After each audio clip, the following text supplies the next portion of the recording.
taking science classes in Athens. This is before we had a school of journalism. As managing editor of the New York Times, he expanded the newspaper's coverage of events abroad by using this new type of technology called the telegraph. So he used the telegraph to bring news of the world and transcripts of world leaders' speeches to the readers. During his tenure at the New York Times, the newspaper received a 1918, the first ever Pulitzer Award for public service for its coverage of World War I. Former journalism school director John R. Wilhelm brought his experience covering World War II to campus. And during his tenure, as also was the founding dean for the then College of Communication. Mr. Wilhelm led the effort to establish this Normandy Park on Ohio University's campus at the roundabout at Richland Avenue. Now, there wasn't a roundabout. That's where it is now. The park was dedicated in 1981 as he was retiring as dean of the College of Communication. At this dedication, 30 World War II correspondents joined him. And it was the 37th anniversary of D-Day. And they gathered to honor all correspondents who landed with American troops at Normandy and covered the march to Germany. Mr. Wilhelm died on the 50th anniversary of D-Day, June 6, 1994. Wilhelm's friend and D-Day colleague Cornelius Ryan was a prolific author about his experiences covering World War II. He covered the war for the London Daily Telegraph, and he wrote books that became blockbuster films, The Longest Day and A Bridge Too Far, among others. After Ryan's death, his widow donated his papers to Ohio University. The collection is a primary international source for military historians and genealogists tracking the military service of family members. I just want to take a brief pause to introduce and welcome Doug McCabe. Doug McCabe and his wife, Valeria. Doug McCabe was the archivist in Alden Library at Ohio University when I first came here in 1992. And so he spoke to my classes, and he is the local expert on Cambrian.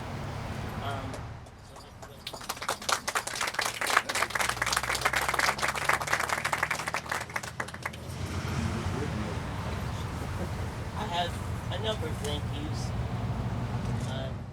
Thank you to my colleagues who came out this afternoon. And I'd like to give a special thank you to Smith and Patricia Scudeman. For the last 15 years, the Scudemans have generously donated funds that allowed us to offer supposed year. And 2022 is our last one. But for some reason, something came up in 2020. And we had to cancel the Scudeman Symposium in March 2020. It just escapes my memory. Something happened. And the Scudemans graciously allowed us to use those funds we couldn't use in 2020 to help schedule and fund the events for our centennial, because the E.W. Scripps School of Journalism this year is celebrating 100 years of journalism education. Ohio University offered its first journalism course in 1923. So we're doing all kinds of celebrating today.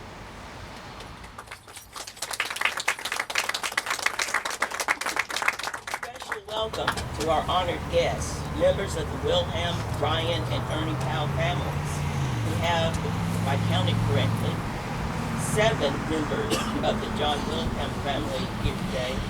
His son, Lawrence Wilhelm, and daughter, Martha Wilhelm Kessler. Granddaughter, Benny Kessler, and her husband, Jack Nizar. Granddaughters, Kristen Wilhelm Dwyer and Chelsea Wilhelm. And Kristen brought her mother-in-law with us today, Connie Dwyer, who also is a graduate of the E.W. Scripps School of Journalism. Representing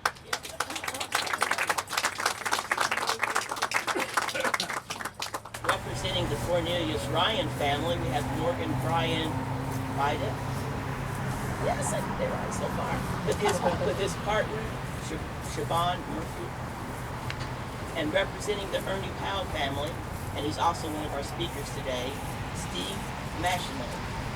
He's Ernie Powell's first cousin, twice removed. However, from Tennessee. He was Ernie Powell's third cousin. We also want to recognize two supporters who attended the first dedication in 1991. Jack Ellis is had a 30-year career with Ohio University as head of development.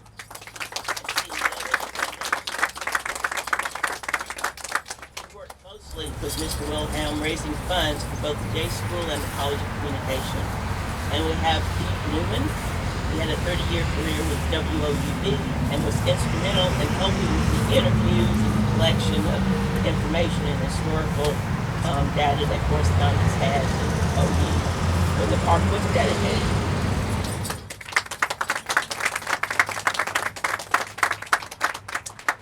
Then a special welcome to our former director, Bob Stewart.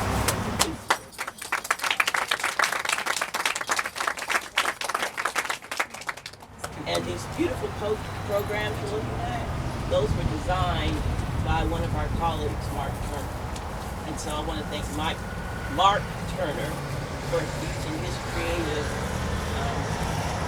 talents to create our program. And always a special thank you to my hero, Marisa Young. Marisa Young is the planner, the backbone of this event. Many of you have been in contact with her several times over the last few months, and it's through her dedication, her love of journalism, and being detail-oriented that this program is going to be successful today. So thank you.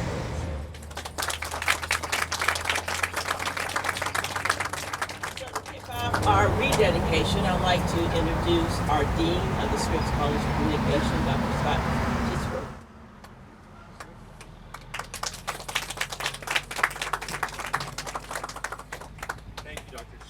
On behalf of Ohio University and the Scripps College of Communication, I want to thank all the members of the three families that are here today.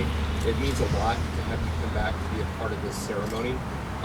When I was reflecting on the remarks that I wanted to give, they ended up being about 30 minutes, but I've cut them down just a little bit.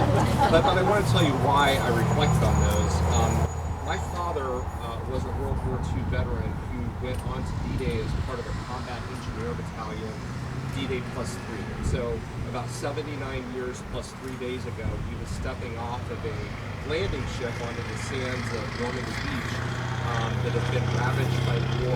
And through the course of the remaining part of the conflict, he followed the Rainbow Battalion, if you know what that is, as they made their march through Europe to liberate many of the concentration camps. As a member of that generation, he did not talk about it a lot, as I'm sure all of you have heard that story before. And so, as my two older brothers and I were growing up, we had very little understanding of what my father went through, because even as my cousins and other family members talked about their experiences in other wars following World War II, that was never a topic of conversation that my father was willing to engage in. It wasn't that he ignored it. He took his time in the service to be very meaningful and pass that along to all of us in the family, but he did not talk about it. And so as an elementary school kid in a small town in southeast Kansas, I devoured the books in our public library about World War II and was reading books that were well over my reading level at a very early age, I think as a desire to understand more about what my father went through. And I will also say that I devoured every World War II movie that was created. It was really through those stories that I was able to come to understand what it was that people like my father experienced. And so what I think is so important about this ceremony today and the remembrance of what happened on D-Day is that those stories were an important part of not only our country's history, but our family histories.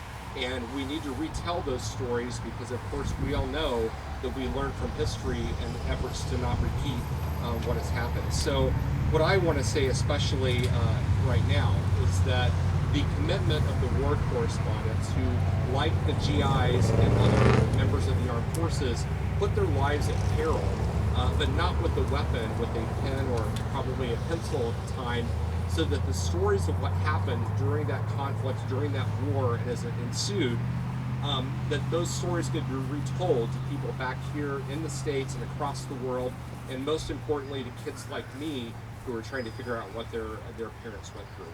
And so I thank them for their sacrifice, I thank them for their bravery, and I thank the School of Journalism for continuing to have the commitment of training students about the importance of not just reporting about the local news, that of course is important, but also the big stories of our time, what's happening outside of the borders of the United States where conflict is involved, so that we can bring light to what is going on, not only in those conflicts, but also for the people that are experiencing them. So I have deep gratitude for what it is that our foreign correspondents have done, and I have deep reverence for what they will continue to do because of the necessity of those stories being told for multiple generations going forward. So with all that, I thank you all for being here, and Marisa, I'm sure you've got a plan for what I'm supposed to do next.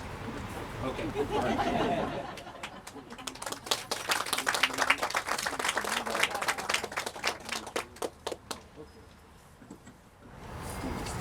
Our first speaker, Mr. Peter Copeland. Peter Copeland has been a journalist, a foreign correspondent, Washington bureau chief, and author during his more than 40 years as a journalist. A former Washington bureau chief for the E.W. Scripps Company, Copeland was the editor and general manager of the Scripps Howard News Service, which distributed stories and photos to newspapers and digital media around the world. Copeland covered Latin America for 5 years, based in Mexico City, and came to Washington to cover the Pentagon. He covered the U.S. invasion of Panama, the Gulf War, and the intervention of Somalia, and has reported from dozens of countries on 5 continents. He's written, edited, and produced stories for newspapers, magazines, television, and online. He has published 5 books. The most recent is a memoir, Finding the News, Adventures of a Young Reporter. Peter Copeland has been a regular visitor to Ohio University and to the School of Journalism as a guest speaker, guest lecturer, and recruiter. And we're grateful for his commitment to journalism education here, and I'd like to introduce you.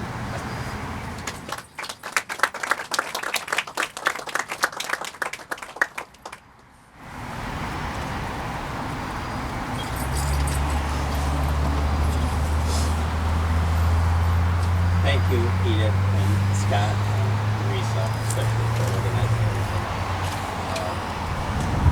It's funny what Scott was saying about the personal connections, the family connections.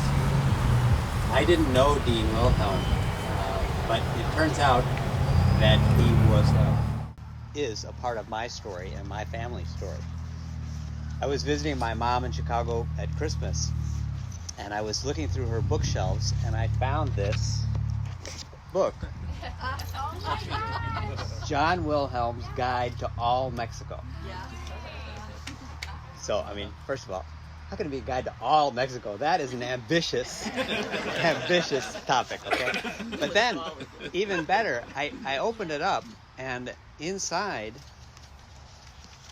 is his obituary from the Chicago Tribune in 1994. So what that meant to me was that somebody cared about the book, but also about the writer. So I started asking around my family, and I think I put together this story. And now that I'm meeting you all, we can work it out. It turns out that John Wilhelm was my grandfather's friend and boss at McGraw-Hill, which was a family-owned media company. And when Mr. Wilhelm came here to Ohio, my grandfather, Art Moore, replaced him as head of World News. And in another connection for me, at least, Wilhelm started at the City News Bureau of Chicago, like I did. And he fell in love with Mexico, like I did. We were war correspondents who ended up in corporate jobs at family-owned media companies. He saw a lot more actual combat than I did, but our corporate battles sound oddly familiar. The company I worked for, the EW Scripps Company, has many journalistic heroes, but the patron saint is Ernie Pyle. In the Washington Bureau, where Pyle worked, we had a shrine to his memory with photos, original versions of his columns that he typed, and then a collection, this is my favorite part, a collection of his expense accounts. Now, only the reporters would appreciate this. But they were little pieces of notebook paper that he wrote in pencil, and they were incidentals, meals, things like whiskey for courage. Apparently, they needed a lot of courage because there was a lot of whiskey. And, props to my bosses at Scripps Howard that they covered all those expenses. But during D-Day, he wrote, on the little pieces of paper, he wrote, "On invasion with Army, no expenses." Pyle's memory became very real to me on the eve of Operation Desert Storm, when I had the choice between staying in the rear with access to communications and hot food, or going to where the Army called the pointy edge of the spear. It wasn't really a choice, though, because the Scripps correspondent, because of Ernie Pyle, the Scripps correspondent could not cover combat from the rear. The D-Days are part of a tradition. I'm part of that tradition, and so is Jim Heinz from AAP, who's going to talk to you next. In fact, Jim is going to be going back to Ukraine. I'm out of it now, but he's still in it.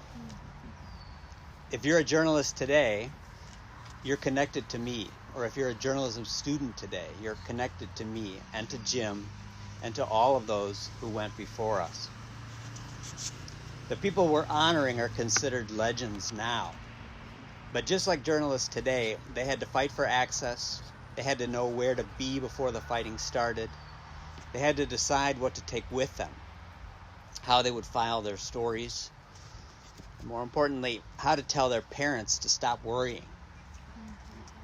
They were very young. The day before D-Day, Cornelius Ryan turned 24. He had very little experience as a journalist. Wilhelm, when he jumped out of the landing craft, he lost his typewriter in the surf.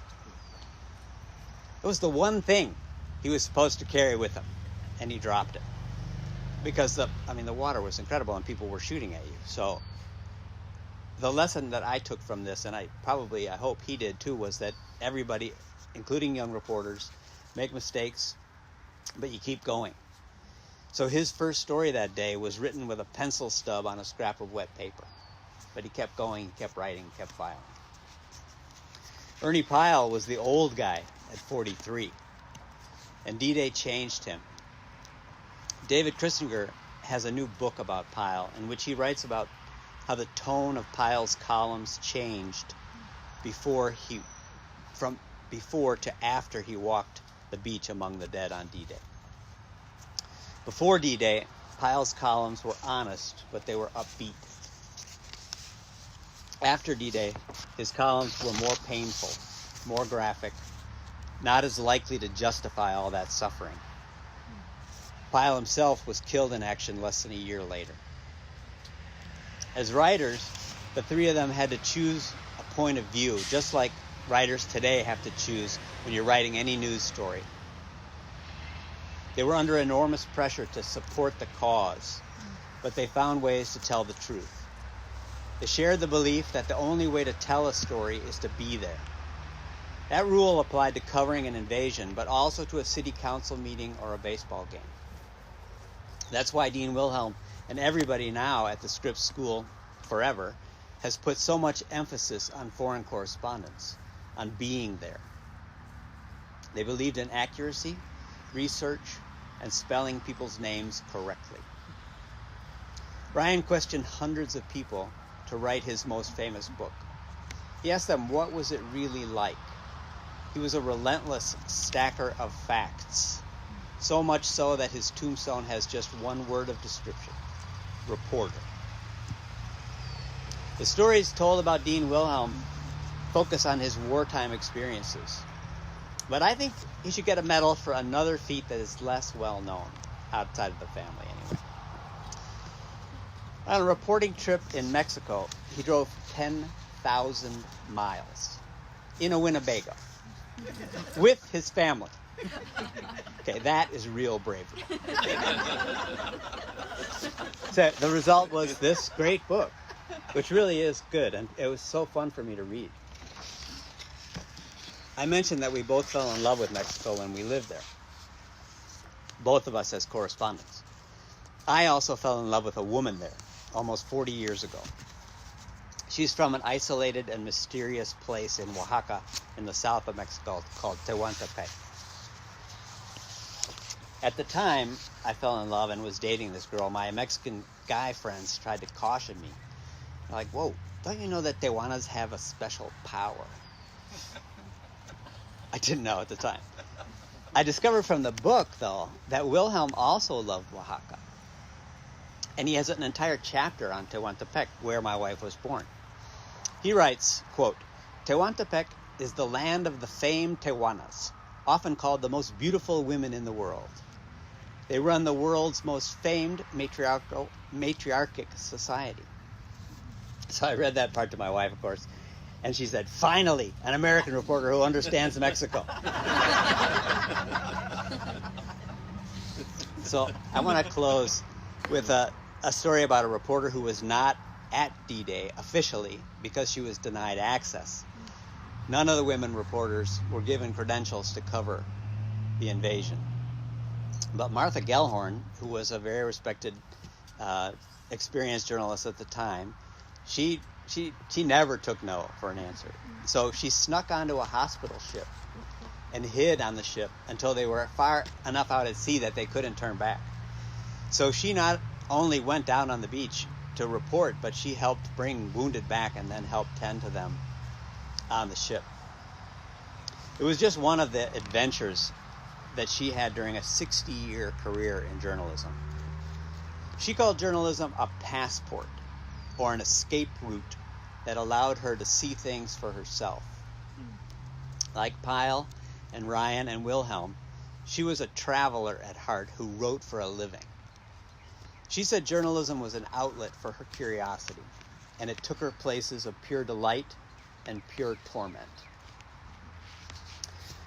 Her description of journalism that applies to the people we're honoring today is this. What Gellhorn called serious, careful, honest journalism is essential. Why? Because Gellhorn said, it's a form of honorable behavior involving the reporter and the reader. So to all the young reporters at the Scripps School who are out there, to the Scripps and AP reporters who are in Ukraine tonight, reporting wars around the world, to all of those reporters, welcome to this honorable club. Thank you.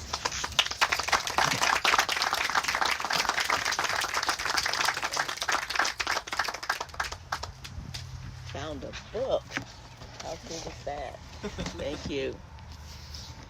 James Jim Heinz is a correspondent for the Associated Press, covering Russia and much of the former Soviet Union since 1999. Mr. Heinz studied print journalism at Ohio University and worked at the Post. He was a postie from 1980 to 1982. He was also a general assignment reporter at the Athens Messenger for 2 years, and then he joined the AP at its Columbus Bureau in 1984, and then has had other jobs within AP ever since. In his career overseas, he has covered events ranging from wars in Kosovo, Afghanistan, and Iraq to figure skating. So I liked it. Was it figure skating in Kosovo or figure skating in... So, wide range of stories. He was in Kiev, Ukraine, for the outbreak of the conflict with Russia.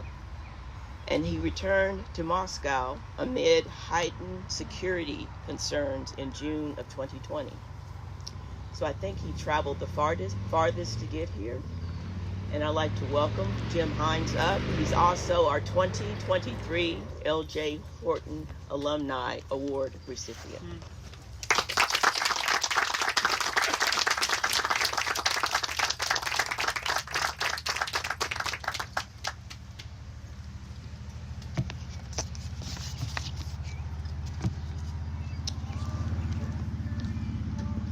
Okay, is that good?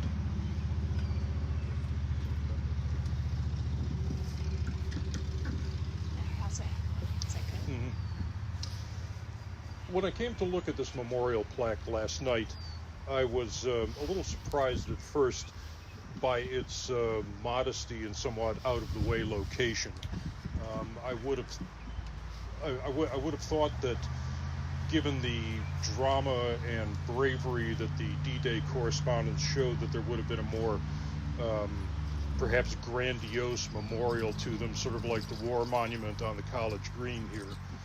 But then as I thought about it, I realized that it's perhaps symbolically very important, because the D-Day correspondents and the other correspondents who were in World War II, I think they were, although they certainly regarded themselves as colorful and perhaps larger-than-life characters, and John Wilhelm was enough of a,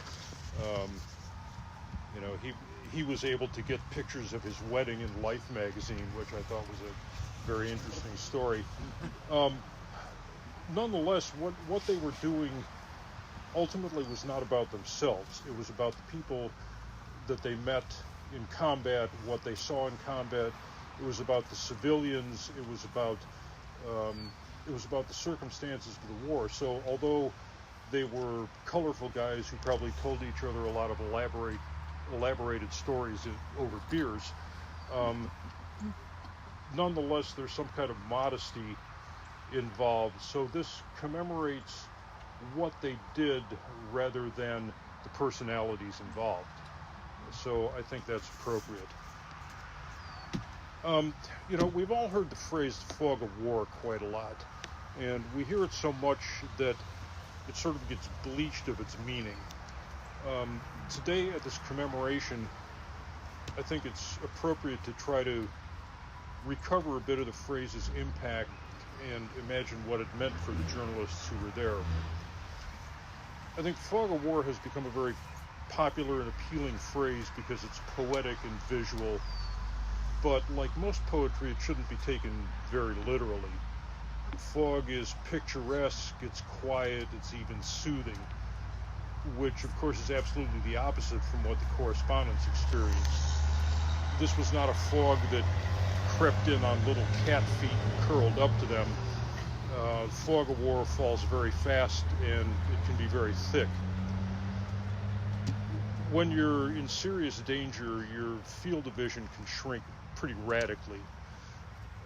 You become concerned only about you and your immediate surroundings. So I can imagine that when these correspondents were under heavy fire, both from small arms and from artillery, as they were slogging through the water from their landing craft, and then they struggled up the beaches, they were probably in fog that was so thick that they had an awareness of what was going on around them of about maybe 5 or 6 feet radius. Probably a few of them with real combat experience had the presence of mind to get a bit of a wider view and assess their next moves. But it's reasonable to believe that quite a them were just plunging forward without real thought, or they were lying on the sand trying to make themselves flat, or even, as I've done, just occasionally standing really stock still, not sure what to do at all. And none of this was momentary either. This was not the fog that settled in and quickly went away. It wasn't a fight of 30 seconds and then they could wipe their brows and get their heartbeat back to normal. It was hours, even days, even weeks, first struggling up the beaches and then moving inland and then involved in further offensives.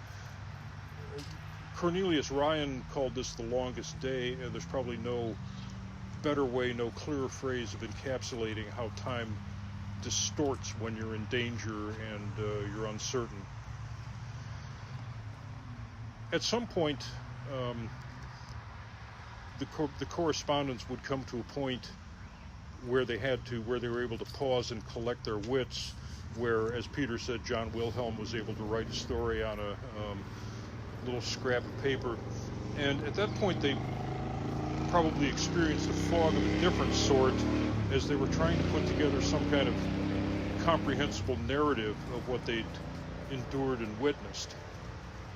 And then they would file that dispatch to an editor in the hopes that their small and very personal view would help portray the sweep of what was happening throughout the enormous front of D-Day. Journalists generally like to think of themselves as people who can know what's going on in the large scope, can paint the big picture. But on D-Day, it would have been impossible for any one man to do that because the operation was so enormous. So I think they lived in fog of a couple sorts. The fog of being concerned about their own personal circumstances, and then the fog that blocked them, or that impeded them from doing what they felt they should be doing.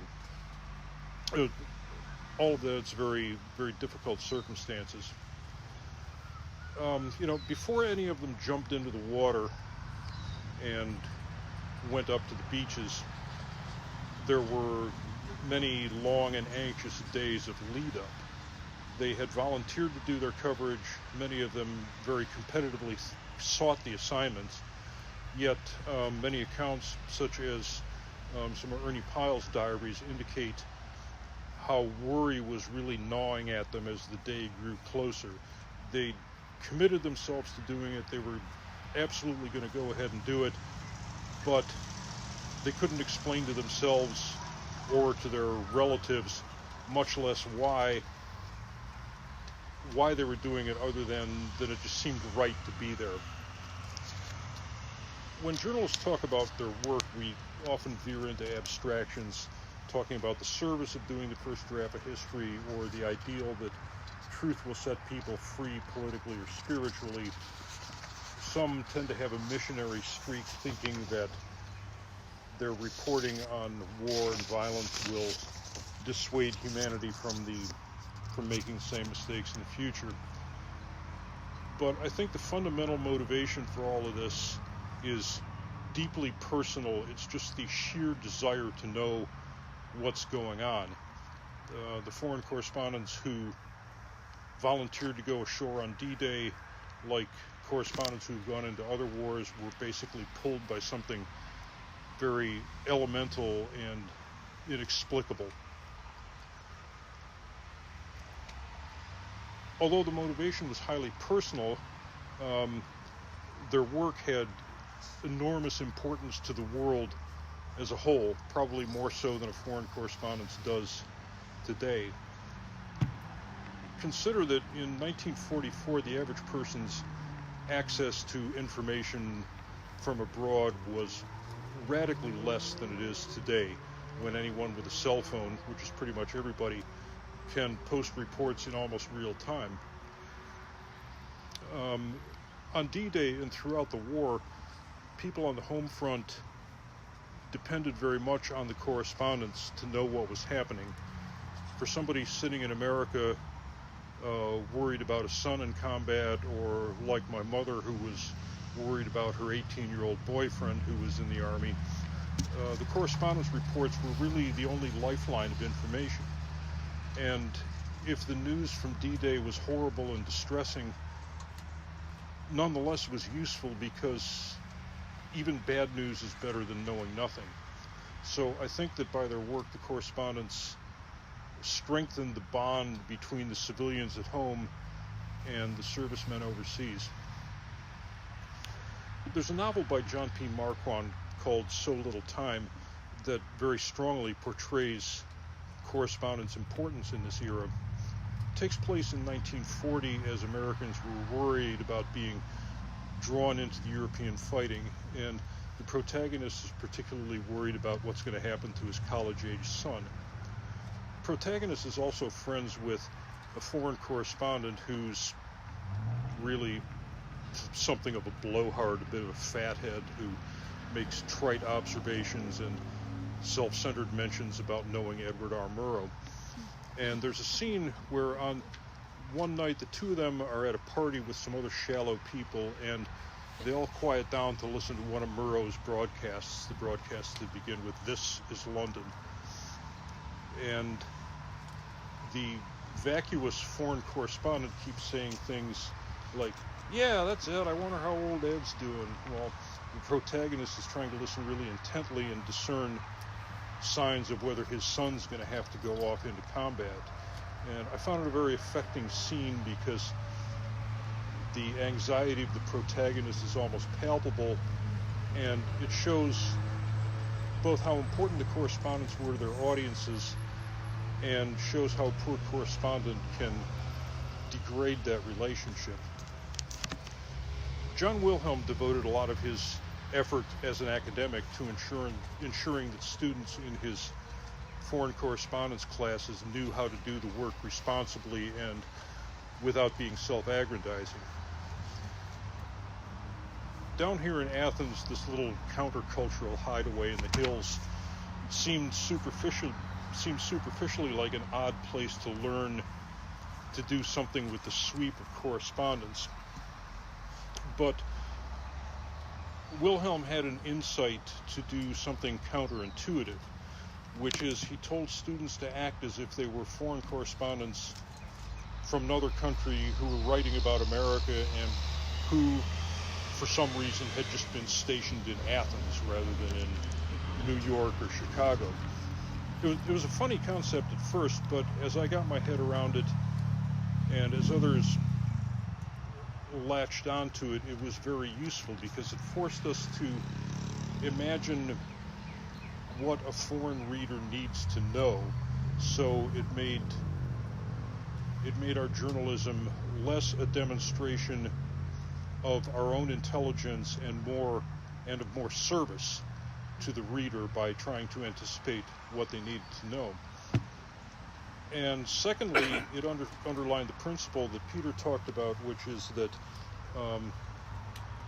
the fundamental to a good story, no matter where you're doing it, is just being there. You can do a decent story by interviewing people over the phone, by monitoring social media, but it's not really going to come to life and engage the reader unless you're there. I also give Dean Wilhelm, which is how I always think of him because I was one of his students, I give him credit for what he didn't tell us. D-Day and the war were absolutely key center periods in his life, both emotionally and professionally, but he didn't overplay them to his students. He didn't suggest to us that war reporting was the ultimate test of being a foreign correspondent. And that idea of covering a war as the pinnacle of one's career is it's a romantic concept that a lot of young people going into foreign correspondency tend to hold on to. When I was on AP's foreign desk, which is sort of a farm team for people looking up to move into foreign correspondency, I heard colleagues express this idea a couple of times. They would say, yeah, I'm not really going to feel like a foreign correspondent until I'm able to cover a war. The foreign editor at that time was a rather crusty old guy, and he enjoyed deflating youthful pretensions. When he'd hear one of us say something like that, he'd bark out, yeah, you think covering war is hard? Try covering peace. It was a good line, and we all laugh when he said it. But I think it wasn't until any of us got overseas that we really appreciated its truth. Whatever the physical difficulty of covering war, that coverage, in a sense, is conceptually rather straightforward. There's lots of action to report, there's vivid scenes to portray, And peacetime doesn't have those hard edges. There are many important things going on, but they're harder to portray in a way that engages the reader. Political discussions, however important they are, tend to be kind of verbose. And if you're writing about a society that is largely working well and analyzing why it works well, there's not much drama to engage the reader, but nonetheless it's important to write about. So to do all of this well, a foreign correspondent has to be something of an artist, to show people's emotions and thoughts, even if they're not dramatic. Along with the importance that the D-Day correspondents had for their audiences at home, they had probably an equal amount of importance for the people they were writing about, for the soldiers they were with, and for the civilians who were affected by the war. In my experience, I've been consistently surprised by being in conflict situations or disasters and finding how willing people are to talk about their experiences. One would think that they'd resent the intrusion of an inquisitive stranger coming along and asking them intimate details, but people just want to tell their stories. And when a journalist comes along and listens to their story respectfully, he is in a sense validating their dignity. He's saying that your story, your situation matters as much as anybody else's. Essentially that's a very humane thing to do. Even if the story has no practical consequence for the person who's being interviewed, even if the person who's interviewed never even sees the story, nonetheless the journalist has given that person something. So I think as foreign correspondence continues, we all should remember that that the foreign correspondents are doing a service not only to their readers, but to the people that they are writing about.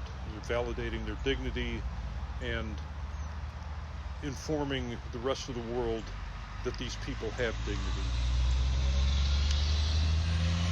I doubt if any foreign correspondents in my lifetime will go through something as dramatic and overwhelming as D-Day, but nonetheless we can learn the lessons that these correspondents imparted to us.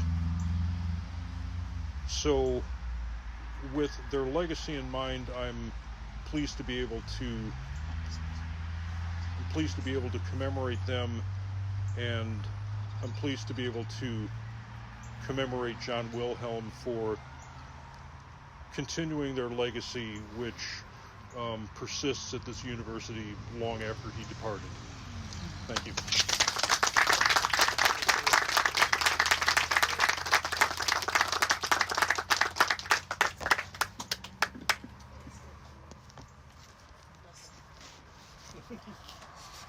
Steve Mashnow is the first cousin, twice removed, to Ernie Powell, who was the Scripps Howard newspaper's World War II correspondent. He is also a director of the Ernie Powell Legacy Foundation, which was established to foster ongoing recognition of the distinct contributions of Powell, who died April 18th, 1945, from a sniper's bullet at Iwo, an island in the Pacific Theater. Powell was a nationally syndicated roving correspondent for Scripps Howard before he volunteered to cover the war. Powell went ashore on Omaha Beach with American soldiers during D-Day and later received a Pulitzer in 1944 for his war correspondence. Pyle wrote about soldiers on the front lines and was considered the GI's best friend. Burgess Meredith portrayed Pyle in the film The Story of G.I. Joe. The Foundation's recent accomplishments are establishing Ernie Pyle Remembrance Day on April 18th to honor Ernie on the day he was killed, and National Ernie Pyle Day via resolution of the U.S. Senate to commemorate Ernie's birthday on August 3rd. Most important is the Foundation's work being done to honor young journalists through the Ernie Pyle Legacy Award in partnership with the Scripps Howard Foundation. The award program connects to journalism departments of more than 600 schools and universities. So, I present to you Mr. Steve Lashanow.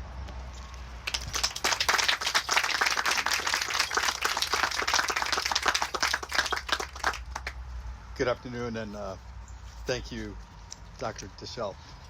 So, that warm introduction is part of my speech.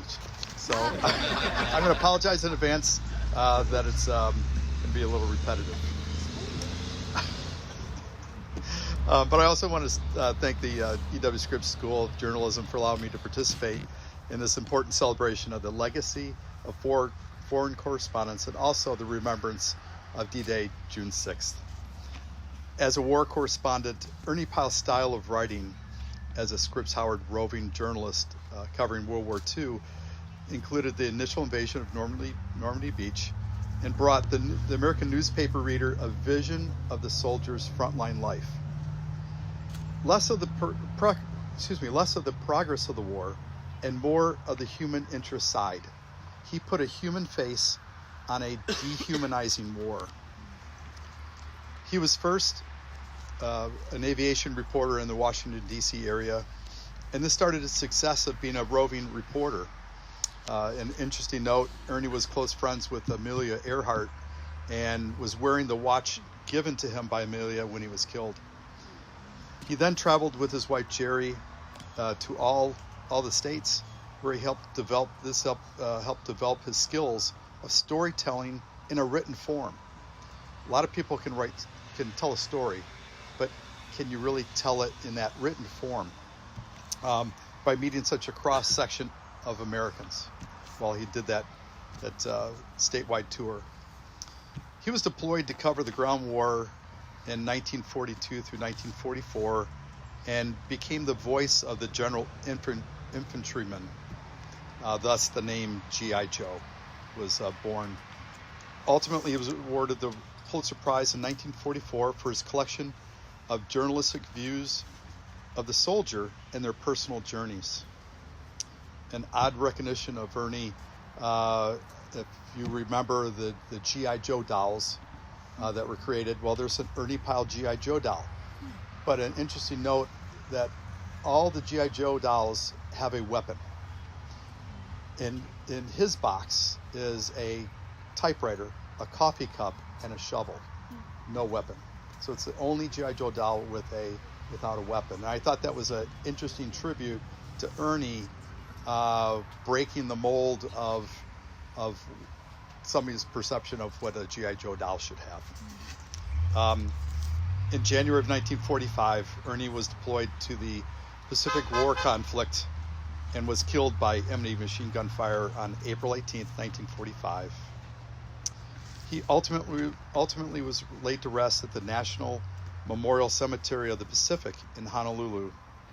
I recently, not recently, but in 2017, I went to that grave site, and I was amazed at the amount of buses that roll through that cemetery, all stop at Ernie's grave site, and to honor him. I was surprised. I thought we'd be the only people there, and there's just busload upon busload of folks coming through.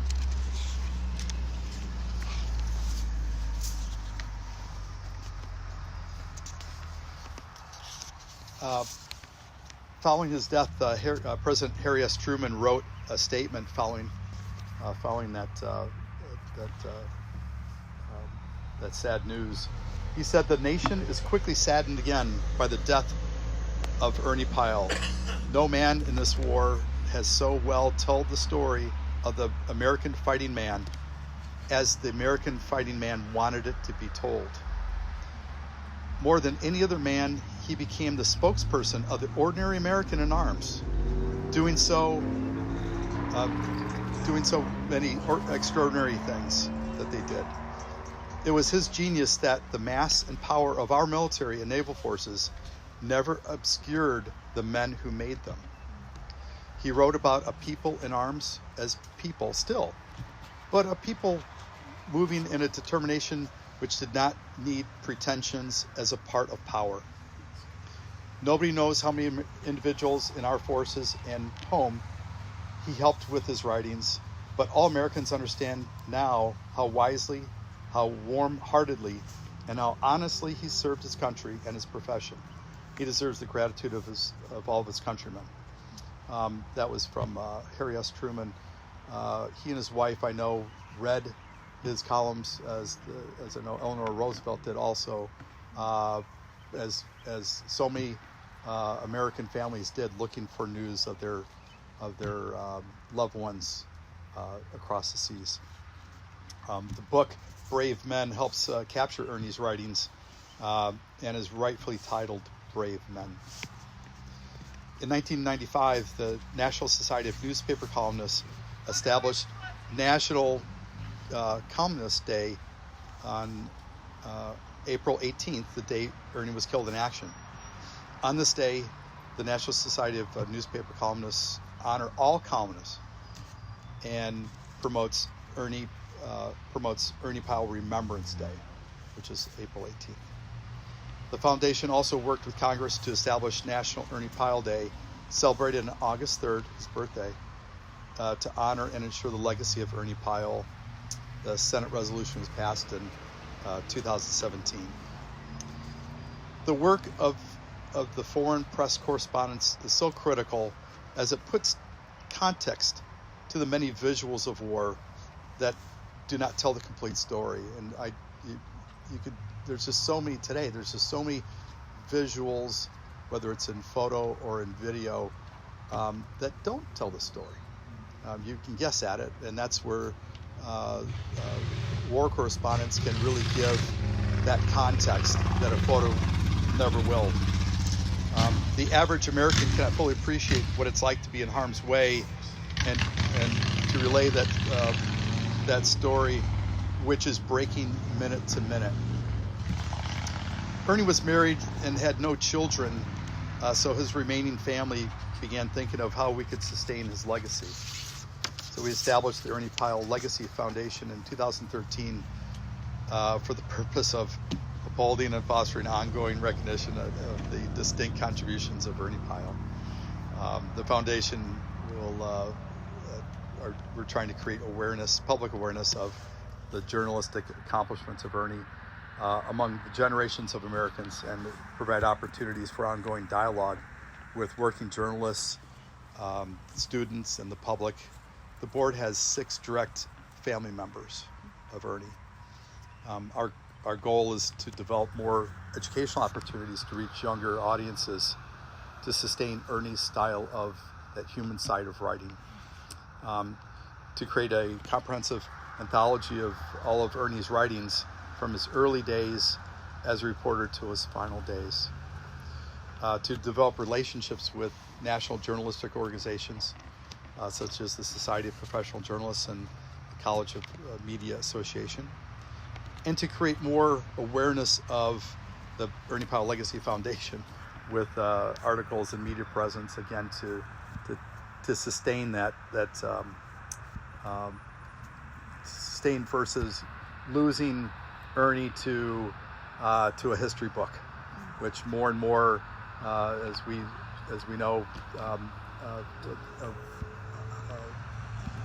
we're going to lose more and more history, as there is no more history books. It's whatever Wikipedia tells us. Our foundation, in partnership with the Scripps Howard Foundation, has awarded 25 students over the past 5 years with the Ernie Pyle Human Interest Profile Award and this is available to over 600 schools of journalism nationwide. We partner with military and news service organizations, museums, universities, primary and secondary schools to promote Ernie's human side of journalism. And we really appreciate our partnership with such a great Scripps Howard Foundation, which has been so helpful to us as a new foundation, just a bunch of family members trying to navigate how to run a foundation, how best to keep Ernie's name alive and continue that legacy. So it's been helpful to as a family to understand that journey. So the Ernie Pyle Legacy Foundation thanks all of you here today for remembering and honoring Ernie in the great company of all journalists, and particularly the foreign press, and all that put themselves in harm's way to deliver the news in areas of conflict. And I thank you.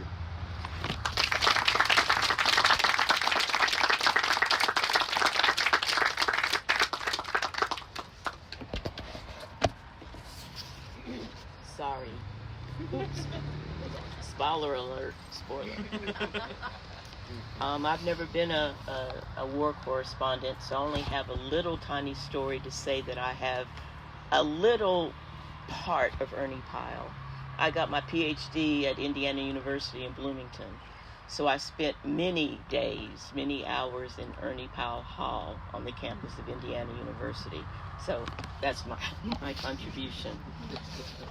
But we're at the time now where we do the official rededication of the Normandy Rock.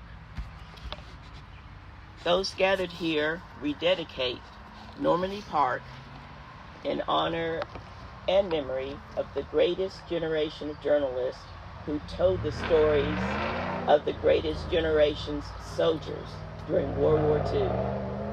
We recognize their dedication and commitment to truth-telling, despite facing the same risk the soldiers faced, and their compassionate storytelling about soldiers and the people in the cities and on the farms across Europe whom they encountered while doing their jobs. We especially honor those D-Day correspondents who came ashore with Allied troops during Operation Overlord to bring defeat to the forces of fascism and Nazism advanced by Benito Mussolini and Adolf Hitler. We are grateful to former journalism school director and College of Communication Dean John Wilhelm for recognizing the value of those contributions by establishing this special place. We honor his friendship with his colleague Cornelius Ryan because of their work to document in their collection of papers. We have a better understanding of the conflict that geographically and politically changed the world. We know more about the world today thanks to their efforts and the efforts of today's foreign correspondents who continue to tell the stories of those affected by wars, disease, and famine. Thank you again to the family members who joined us today.